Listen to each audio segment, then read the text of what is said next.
Sungguh Tuhanlah jawaban dan sumber kekuatan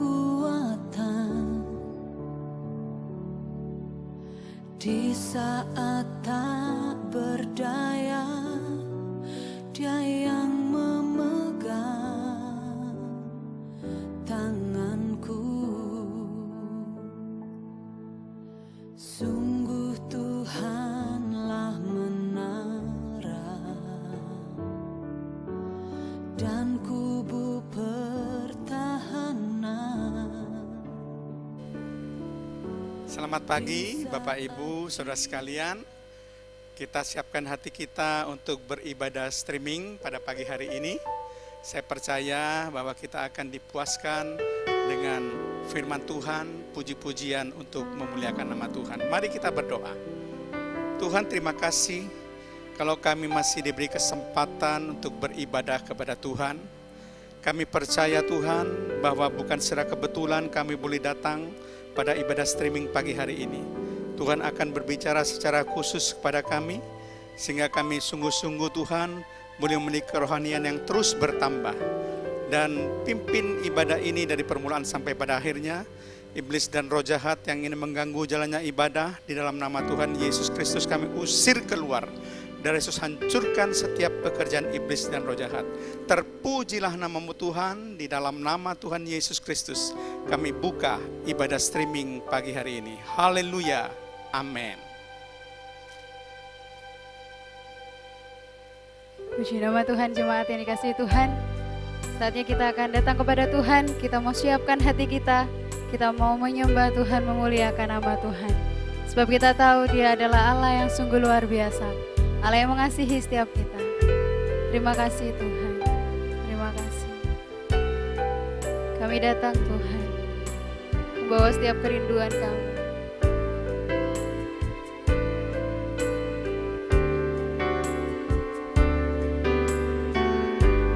Mari sama-sama katakan, Bapakku datang.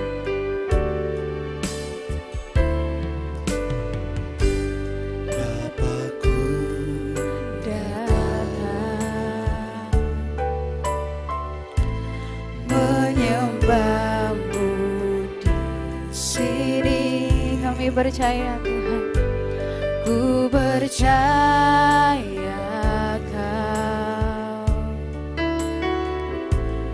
ada bagiku. Tak usah ku takut sebab Kau sertaku.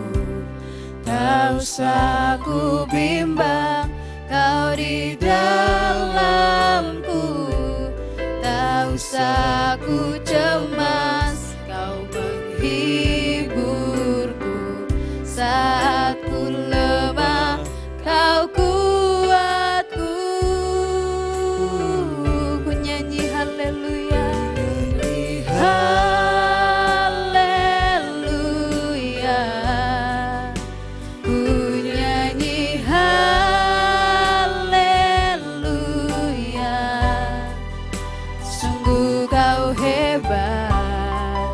ajaib berkasa perbuatanmu. Ku nyanyi haleluya, ku nyanyi haleluya, ku nyanyi haleluya. Sungguh Kau hebat, ajaib berkasa perbuatanmu di dalam hidupku, di hidupku. Kita mau pujikan pujian dengan segenap hati kita. Sama-sama katakan, Bapakku datang. Bapakku datang, kami menyembah-Mu Tuhan, menyembah-Mu di sini. Ku percaya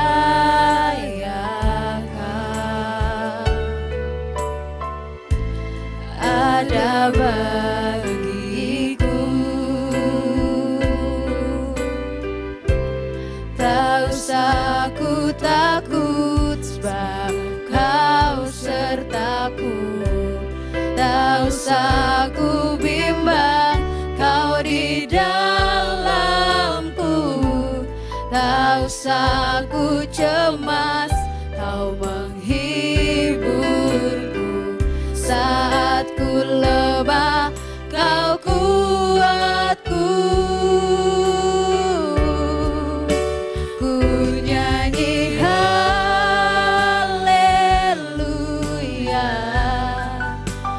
ku nyanyi haleluya. Sungguh Kau hebat, ajaib berkasa, perbuatanmu menyanyi haleluya. Ku nyanyi haleluya, ku nyanyi haleluya. Sungguh Kau hebat, ajaib berkasa, perbuatanmu kami nyanyi haleluya.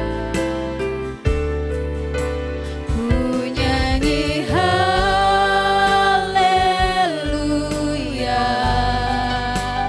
ku nyanyi haleluya. Sungguh Kau hebat, ajaib berkasa, perbuatanmu. Ku nyanyi haleluya, ku nyanyi haleluya,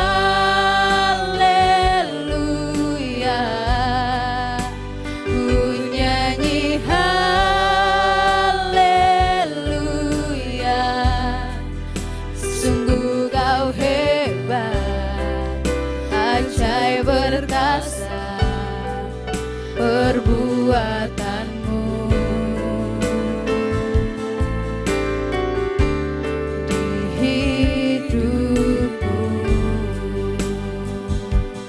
Dan ini kita pujikan pujian ini sekali lagi dengan segenap hatinya. Bapakku datang, kami menyembah-Mu Tuhan, menyembah-Mu di sini. Ku percaya Kau ada bagiku. Tak usah ku takut, tak usah ku takut sebab Kau sertaku. Tak usah ku bimbang, Kau di dalamku. Tak usah ku cemas, Kau menghiburku.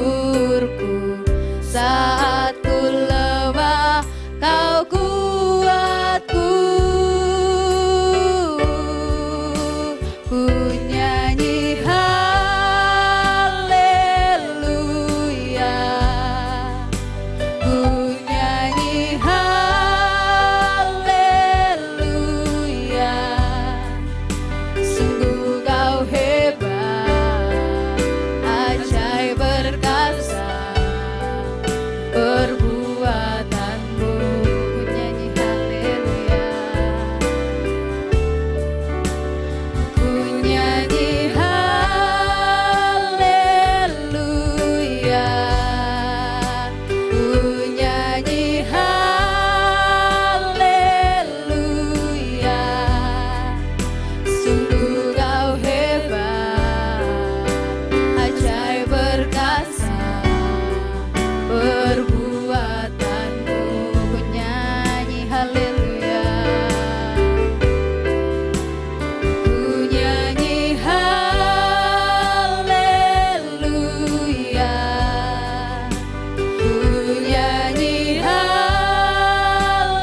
hidupku. Sungguh kau hebat Tuhan, sungguh kau hebat, ajaib perkasa. Sungguh kau hebat, sungguh kau hebat, ajaib perkasa. Sungguh kau hebat, sungguh kau hebat, ajaib perkasa perbuatanmu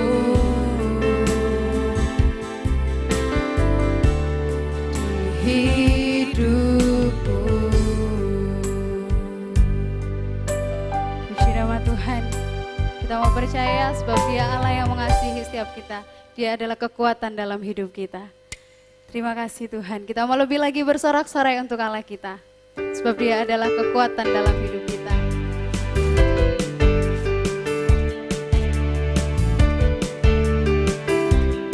Kita mau berjalan bersama Tuhan.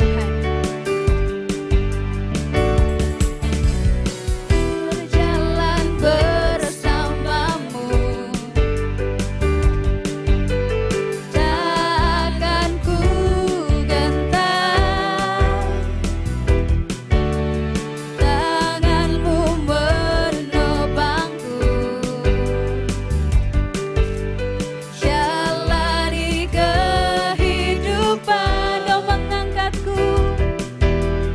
Kau mengangkatku ke atas gunung batu. Kau beriku kemenangan. Kau kekuatanku, penopang hidupku, banci keselamatan. Kau buktikan kasih setiamu, benteng hidupku. Tak akan ku takut, sebab ku tahu kau besertaku. Yesus, jaminan hidupku. Berjalan bersamamu Tuhan. Haleluya. Berjalan bersamamu, tak akan ku gentar. Tanganmu menopangku, jalani kehidupan. Kau mengangkatku ke atas gunung batu. Kau beriku kemenangan. Kau kekuatanku, penopang hidupku, banci keselamatan. Kau buktikan kasih setiamu, benteng hidupku. Tak akan ku takut, sebab ku tahu kau besertaku. Yesus, jaminan hidupku. Kau kekuatanku, kau kekuatanku, penopang hidupku, banci keselamatan. Kau buktikan kasih setiamu, benteng hidupku. Tak akan ku takut, sebab ku tahu kau besertaku. Yesus, jaminan hidupku. Yesus, jaminan hidupku. Yesus, jaminan hidupku. Puji nama Tuhan. Dan sebentar lagi kita akan mendengarkan firman Tuhan yang akan disampaikan oleh Bapak Pendeta Insinyur Yonatan Biantoro. Waktu dan tempat saya persilakan.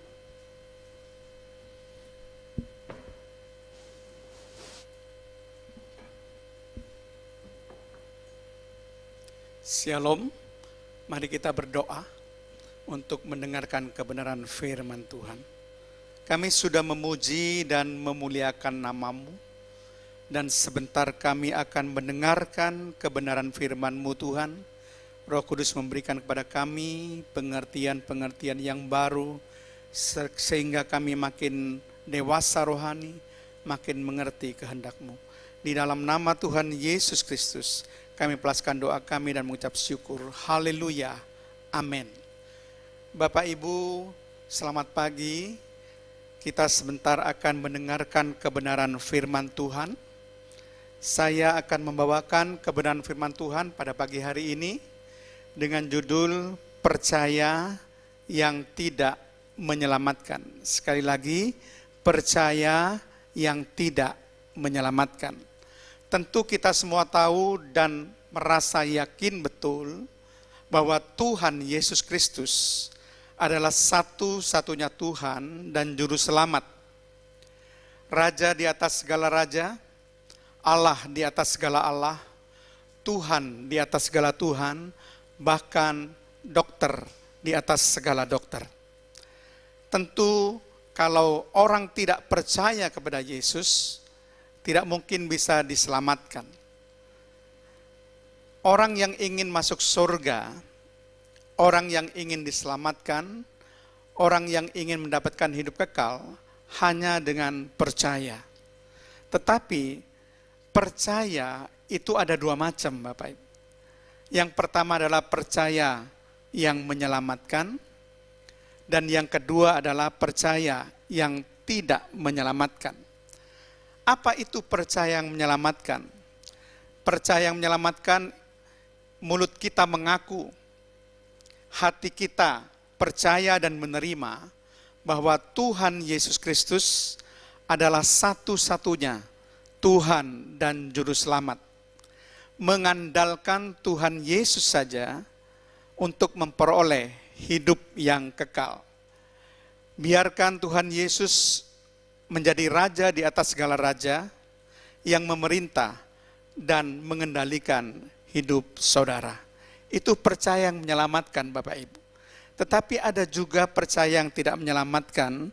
Saya menggali isi Alkitab dan menemukan 7 macam kasus percaya yang tidak menyelamatkan.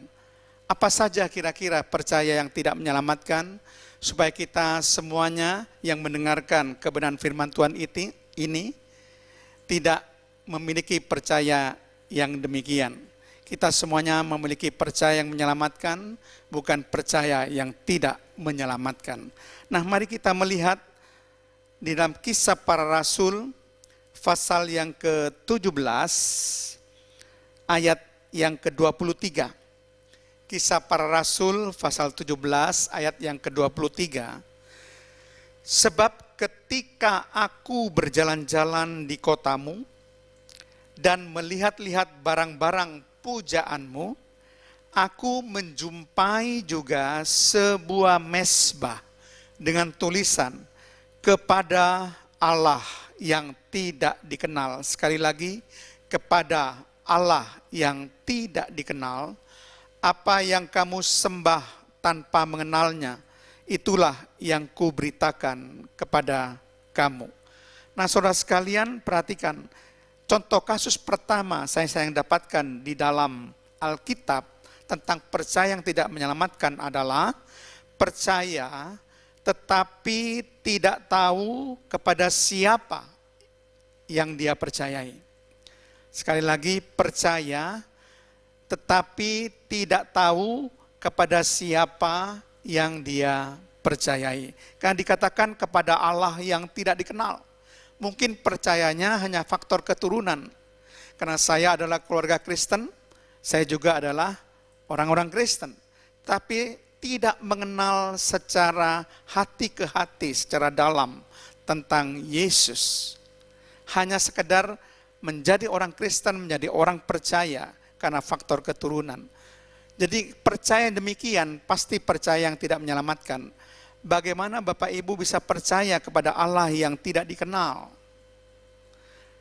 Berbeda dengan Rasul Paulus di dalam 2 Timotius 1 ayat yang ke-12. Mari kita baca. 2 Timotius pasal 1 ayat yang ke-12. Itulah sebabnya aku menderita semuanya ini. Tetapi aku tidak malu, Karena aku tahu kepada siapa aku percaya. Perhatikan, karena aku tahu kepada siapa aku percaya. Dan aku yakin bahwa Dia berkuasa memeliharakan apa yang telah dipercayakannya kepadaku hingga pada hari Tuhan.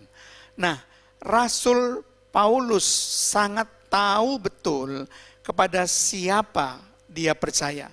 Dia sangat kenal betul kepada siapa dia percaya. Bahkan dia katakan, aku yakin bahwa Dia, ini huruf besar, tentu menunjuk pada Tuhan Yesus Kristus, berkuasa memeliharakan apa yang telah dipercayakannya kepadaku, kepada Rasul Paulus, hingga pada hari Tuhan.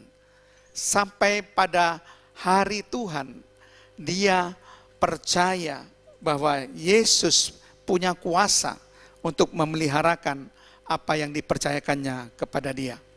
Dia percaya dan kenal betul siapa yang dia percayai. Dia tahu betul siapa Yesus Kristus. Kalau Bapak Ibu perhatikan, Rasul Paulus mati syahid karena memberitakan Injil, kabar baik. Memberitakan Yesus. Karena apa? Karena dia tahu siapa Yesus itu yang sanggup memberikan keselamatan kepada dia. Nah, itu kasus yang pertama Bapak Ibu. Percaya tetapi tidak tahu kepada siapa yang dia percayai. Itu percaya yang tidak menyelamatkan.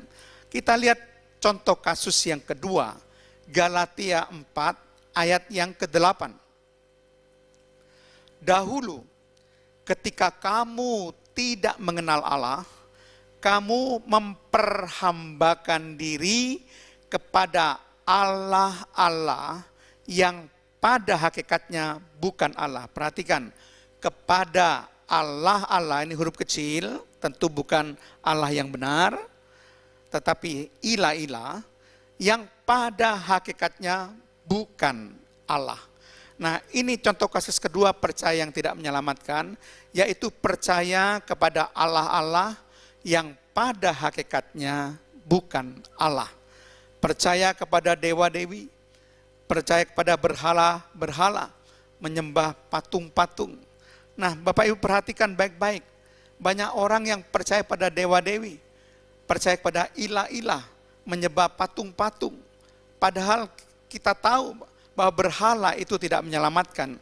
Saya akan berikan 3 ayat untuk meneguhkan saudara, supaya saudara tidak berpaling kepada Tuhan Yesus Kristus, satu-satunya yang bisa menyelamatkan saudara, yang bisa memberikan hidup yang kekal, yang bisa membawa saudara ke dalam surga yang mulia untuk tinggal bersama dengan Dia sampai selama-lamanya. Kita baca Mazmur pasal 115 ayat 4-8. Berhala-berhala mereka adalah perak dan emas, buatan tangan manusia. Mempunyai mulut, tetapi tidak dapat berkata-kata. Mempunyai mata, tetapi tidak dapat melihat. Mempunyai telinga, tetapi tidak dapat mendengar. Mempunyai hidung, tetapi tidak dapat mencium. Mempunyai tangan, tetapi tidak dapat meraba-raba. Mempunyai kaki, tetapi tidak dapat berjalan. Dan tidak dapat memberi suara dengan kerongkongannya. Seperti itulah jadinya orang-orang yang membuatnya, dan semua orang yang percaya kepadanya. Bagus sekali bagaimana Mazmur 115 ayat 4-8 menggambarkan berhala-berhala itu. Berhala-berhala itu cuma buatan tangan manusia. Berhala itu tidak dapat berkata-kata, berhala itu tidak dapat melihat, berhala itu tidak dapat mendengar, berhala itu tidak dapat mencium, berhala itu tidak dapat meraba-raba, berhala itu tidak dapat berjalan, dan berhala tidak dapat memberikan suara. Karena berhala itu mati, saudara, tidak bisa menyelamatkan. Kemudian saudara perhatikan kitab Nabi Yeremia, pasal yang ke-10. Kita akan mulai baca dahulu ayat yang ke-8, kemudian ayat yang ke-9, ayat yang ke-14 dan ayat yang ke-15. Supaya kita sungguh-sungguh tahu apa bedanya kalau kita percaya kepada Allah-Allah yang bukan Allah, pada ilah-ilah, pada berhala-berhala, pada patung-patung. Yeremia pasal 10 ayat yang ke-8, berhala itu semuanya bodoh dan dungu. Petunjuk dewa itu sia-sia, karena ia hanya kayu belaka.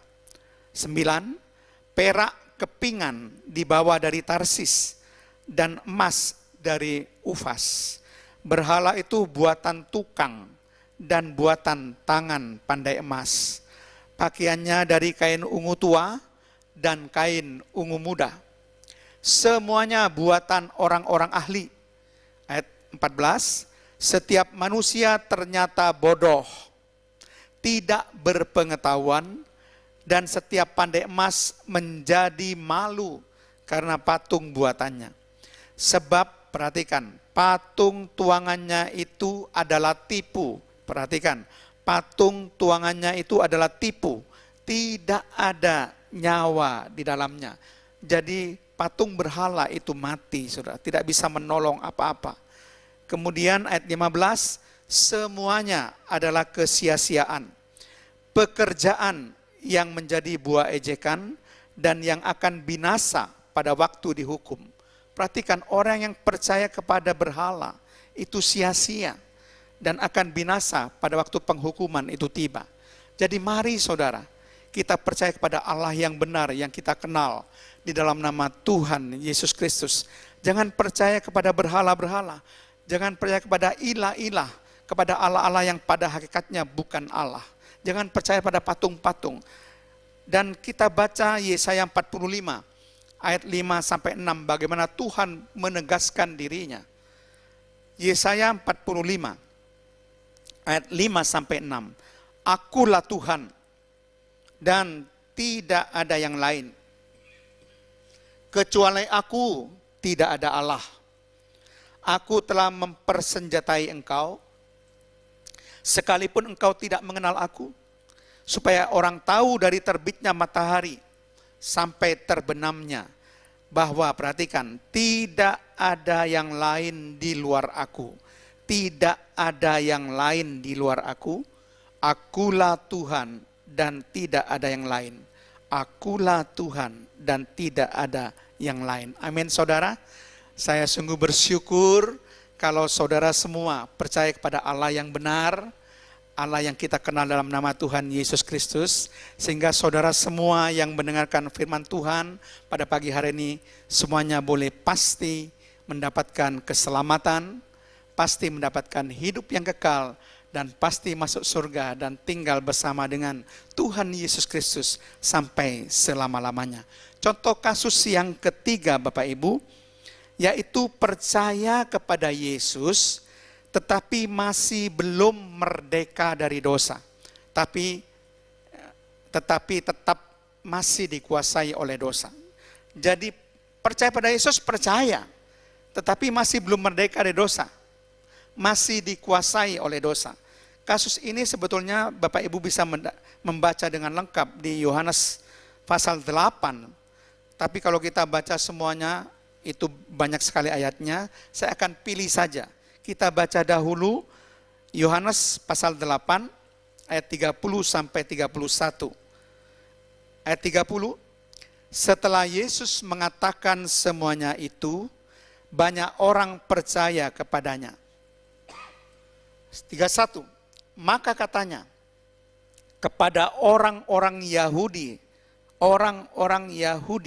yang percaya kepadanya, jikalau kamu tetap dalam firman-Ku, kamu benar-benar adalah murid-Ku. Jadi dalam Yohanes 8 ayat 30-31 di sini banyak orang percaya kepada Yesus. Bahkan dikatakan ayat 31 orang-orang Yahudi juga percaya kepadanya katanya. Nah, tetapi saudara, ini merupakan suatu kontradiksi. Percaya kepada Yesus, tapi coba lihat bagaimana sikap orang Yahudi yang mengatakan bahwa dirinya percaya pada Yesus. Ayat 37 dan ayat 40. Ayat 37 demikian bunyinya. Aku tahu bahwa kamu adalah keturunan Abraham, tetapi kamu berusaha untuk membunuh aku. Perhatikan, kamu berusaha untuk membunuh aku, karena firmanku tidak beroleh tempat di dalam kamu. Ayat 40. Tetapi yang kamu kerjakan ialah berusaha membunuh aku. Aku seorang yang mengatakan kebenaran kepadamu, yaitu kebenaran yang kudengar dari Allah. Pekerjaan yang demikian tidak dikerjakan oleh Abraham. Orang Yahudi percaya kepada Yesus. Tetapi dikatakan dalam ayat 37 dan 40, orang Yahudi berusaha membunuh Yesus. Kenapa ini bisa terjadi, saudara? Karena firman Tuhan tidak beroleh tempat di dalam orang Yahudi. Mereka belum merdeka betul dari dosa, mereka masih dikuasai dosa. Bahkan dengan tegas sekali, Tuhan Yesus mengatakan di dalam ayat 42 dan 44, Yohanes 8. Yohanes 8 ayat 42, kata Yesus kepada mereka, jikalau Allah adalah Bapamu, kamu akan mengasihi aku. Sebab aku keluar dan datang dari Allah, dan aku datang bukan atas kehendakku sendiri, melainkan dialah yang mengutus aku. Ayat 44, iblislah yang menjadi bapamu, dan kamu ingin melakukan keinginan-keinginan bapamu, keinginan-keinginan iblis. Ia adalah pembunuh manusia sejak semula, dan tidak hidup dalam kebenaran. Sebab di dalam dia tidak ada kebenaran. Apabila ia berkata dusta, ia berkata atas kehendaknya sendiri, sebab ia adalah pendusta dan bapa segala dusta. Tuhan Yesus mengatakan, jika Allah adalah Bapamu, tentu kamu akan mengasihi aku, kata Yesus. Mereka percaya kepada Yesus, percaya, tetapi berusaha membunuh Yesus dan tidak mengasihi Yesus. Bahkan disindir oleh Tuhan Yesus dengan kata-kata yang keras, iblislah yang menjadi bapamu. Nah, kemudian perhatikan Yohanes 8 ayat 59, reaksi dari orang-orang Yahudi yang percaya pada Yesus ini tetapi tidak betul-betul merdeka dari dosa dan masih dikuasai dosa. Ayat 59 dikatakan, lalu mereka mengambil batu untuk melempari dia, untuk melempari Yesus. Tetapi Yesus menghilang dan meninggalkan bait Allah. Jadi ini contoh kasus yang ketiga, yaitu percaya kepada Yesus, tetapi masih belum betul-betul merdeka dari dosa dan masih hidup dikuasai dosa.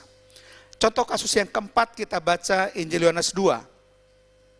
Ayat 23 sampai 24. Dan sementara ia di Yerusalem selama hari raya Paskah, banyak orang percaya dalam namanya. Perhatikan, banyak orang percaya dalam namanya, karena mereka telah melihat tanda-tanda yang diadakannya. Ayat 24 ini penting.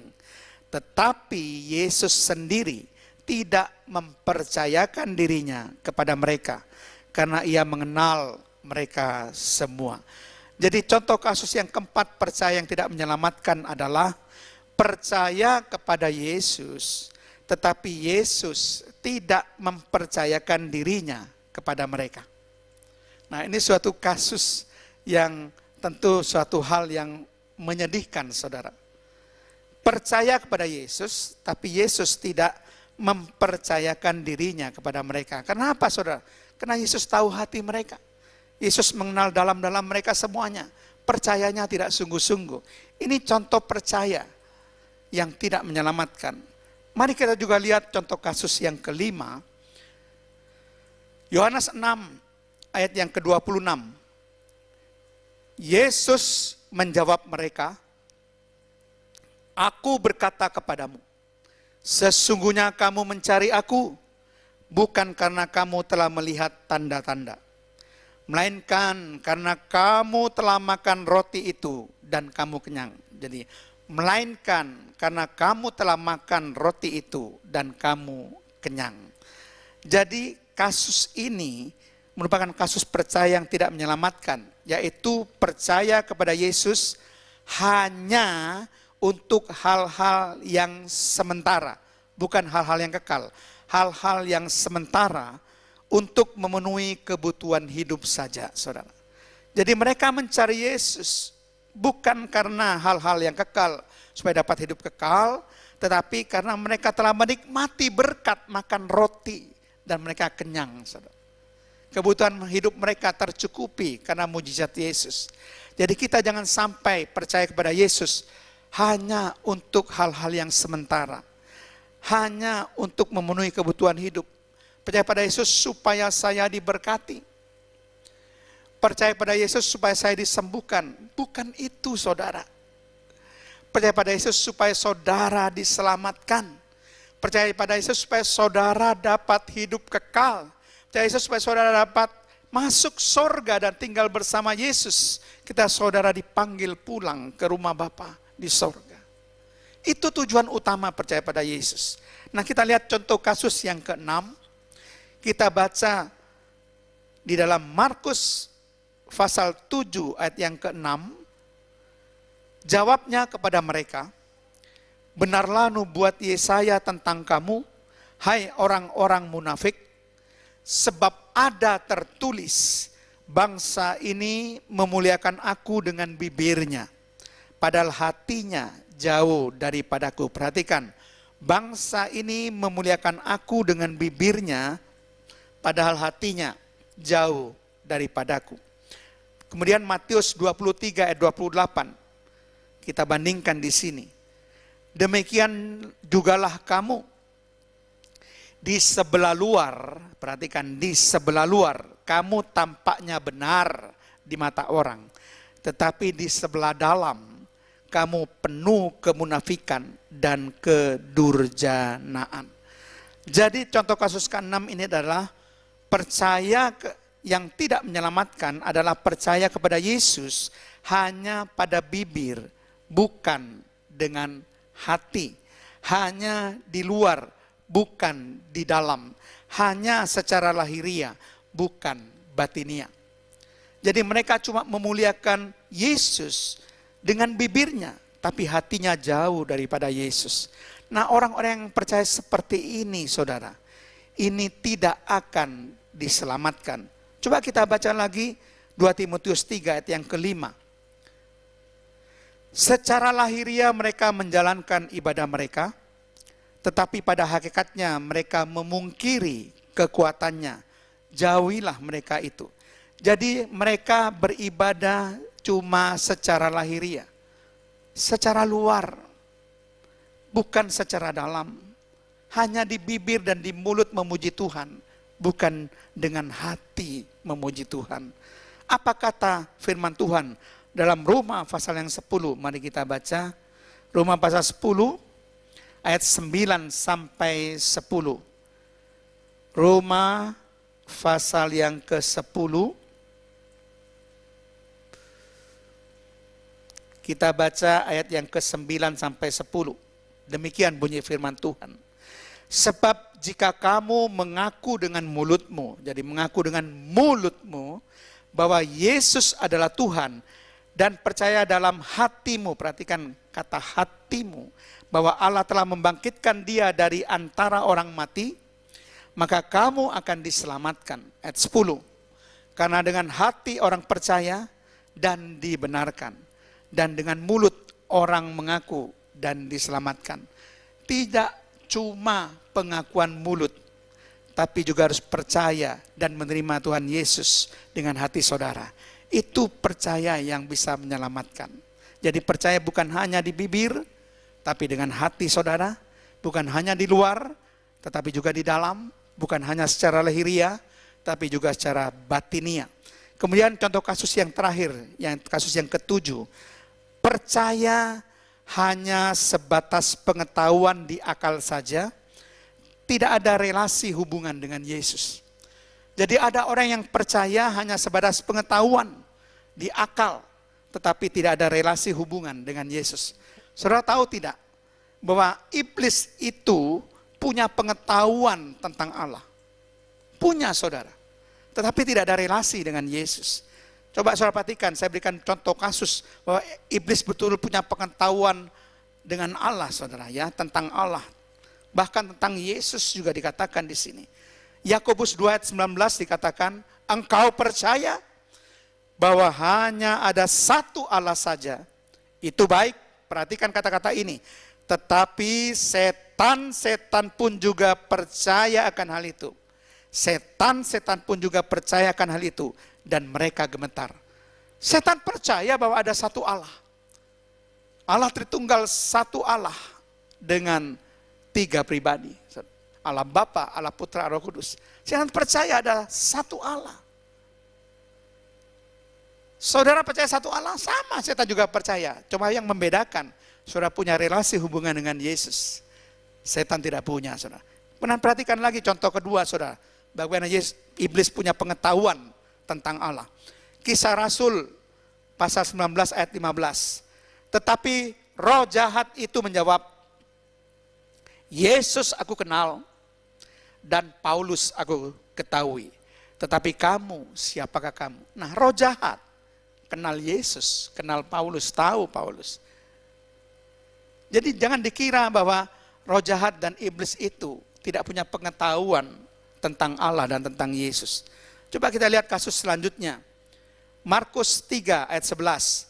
Bila mana roh-roh jahat melihat Yesus, mereka jatuh tersungkur di hadapannya dan berteriak, engkaulah anak Allah. Roh jahat juga tahu bahwa Yesus adalah anak Allah. Tahu, tapi tetap tidak punya relasi hubungan. Itu yang membuat hanya percaya tapi tidak ada relasi, itu tidak menyelamatkan. Bahkan kalau saudara membaca, tidak kita akan baca ya, di dalam Lukas pasal 8 ayat 28 sampai 31, di situ saya akan ceritakan bagaimana bahwa iblis mengatakan demikian, apa urusanmu dengan aku, hai Yesus anak Allah yang maha tinggi. Aku memohon kepadamu supaya engkau jangan menyiksa aku. Saudara bisa perhatikan di situ. Iblis tahu Yesus anak Allah yang maha tinggi dan Yesus yang nantinya akan punya kuasa untuk menyiksa iblis dan roh jahat. Kemudian Matius 4 ayat 5 sampai 6 di situ dikatakan bahwa iblis mengutip firman Tuhan. Sebab ada tertulis mengenai engkau, mengenai Yesus. Ia akan memerintahkan malaikat-malaikatnya dan mereka akan menatang engkau di atas tangannya supaya kakimu jangan terantuk kepada batu. Jadi iblis ini ketika mencoba Yesus supaya Yesus menjatuhkan dirinya dari hubungan bait Allah. Iblis mengatakan ada tertulis. Iblis tahu loh firman Allah. Dia punya pengetahuan tentang firman Allah juga. Jadi bedanya di sini adalah percaya iblis itu adalah percaya tetapi tidak punya relasi dengan Yesus. Jadi itulah ketujuh contoh kasus percaya yang tidak menyelamatkan. Dan saya harapkan kita semua tidak memiliki percaya yang seperti ini. Saya akan rangkum saudara, apa percaya yang tidak menyelamatkan itu. Yang pertama, percaya tetapi tidak tahu kepada siapa yang dia percayai. Yang kedua, percaya kepada Allah-Allah, kepada berhala-berhala, kepada dewa-dewi, pada patung-patung yang pada hakikatnya bukan Allah. Yang ketiga, percaya kepada Yesus tetapi masih belum merdeka dari dosa, masih dikuasai oleh dosa. Yang keempat, percaya kepada Yesus tetapi Yesus tidak mempercayakan dirinya kepada mereka. Yang kelima, percaya kepada Yesus hanya untuk hal-hal yang sementara, hanya untuk memenuhi kebutuhan hidup, bukan hal-hal yang kekal. Yang keenam, percaya kepada Yesus hanya pada bibir, bukan dengan hati, hanya di luar, bukan di dalam, hanya secara lahiriah, bukan batinia. Yang ketujuh, yang terakhir, percaya hanya sebatas pengetahuan di akal saja, tidak ada relasi hubungan dengan Yesus. Saya percaya firman Tuhan ini akan bisa memberkati saudara semuanya. Mari kita akan menyanyikan lagu Kami Memuji Kebesaran-Mu.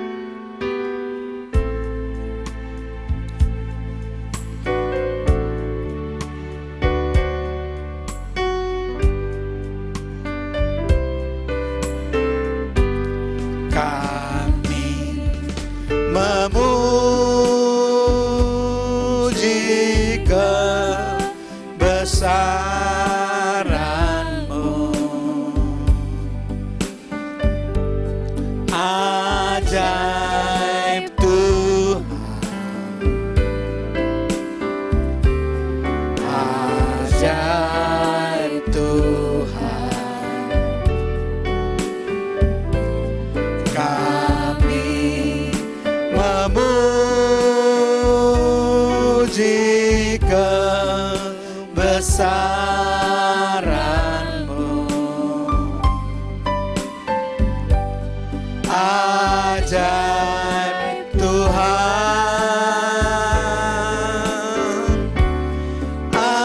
ajaib Tuhan, ajaib Tuhan, ajaib Tuhan,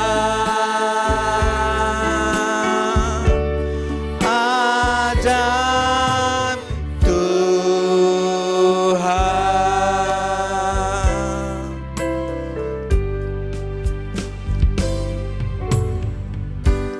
Terima kasih Tuhan, hamba-Mu sudah menyampaikan kebenaran firman Tuhan, menyampaikan isi hati-Mu Tuhan, supaya para jemaat yang mendengarkan kebenaran firman Tuhan pada ibadah streaming pagi hari ini, semua memiliki percaya yang menyelamatkan, yaitu mengaku dengan mulut, hati percaya dan menerima Tuhan Yesus Kristus sebagai satu-satunya Tuhan dan Juru Selamat, mengandalkan Tuhan Yesus saja untuk memperoleh hidup yang kekal, membiarkan Tuhan Yesus menjadi Raja di atas segala raja, yang memerintah dan mengendalikan seluruh hidup mereka semuanya Tuhan. Tuhan, jangan sampai di antara jemaat memiliki percaya yang tidak menyelamatkan Tuhan. Tolonglah meteraikan firman Allah ini dalam hati mereka, mulai bertumbuh dan berbuah lebat. Berkati seluruh jemaat Tuhan, berkati setiap persembahan dan persepuluhan yang diberikan oleh jemaat. Tuhan akan membalas dengan berkat yang berlipat kali ganda. Engkau punya cara sekalipun dalam masa pandemi COVID-19 ini untuk memberkati berlimpah-limpah para anak-anak-Mu yang setia dan percaya kepada-Mu Tuhan. Tuhan, kami berdoa untuk negara kami Republik Indonesia. Tuhan, tolong supaya negeri kami ini dapat mengatasi penyebaran COVID-19 ini. Ampuni dosa-dosa bangsa kami, ampuni dosa-dosa kami Tuhan. Kami percaya Engkau cinta anak-anak-Mu yang ada di Indonesia ini. Terpujilah nama-Mu Tuhan. Tuhan, kami berdoa di dalam nama Tuhan Yesus, berkat untuk jemaat. Tuhan memberkati segala pekerjaan dan usaha-Mu. Tuhan memberkati pelayanan-Mu. Tuhan memberkati engkau dengan umur yang panjang. Tuhan memberkati engkau dengan kesehatan ilahi. Tuhan memberkati dengan pemeliharaan Allah yang sempurna. Tuhan memberkati dengan perlindungan dan penyertaan Allah sampai selama-lamanya. Saudara semua akan dipakai menjadi alat kemuliaan Tuhan, mempunyai masa depan yang penuh harapan, masa depan yang sungguh ada. Terpujilah nama-Mu Tuhan, kasih karunia daripada Allah Bapa, cinta kasih Allah Putra, serta persekutuan Allah Roh Kudus memberkati dan menyertai kita semua mulai saat ini dan sampai selama-lamanya. Dalam nama Tuhan Yesus Kristus. Haleluya. Amin.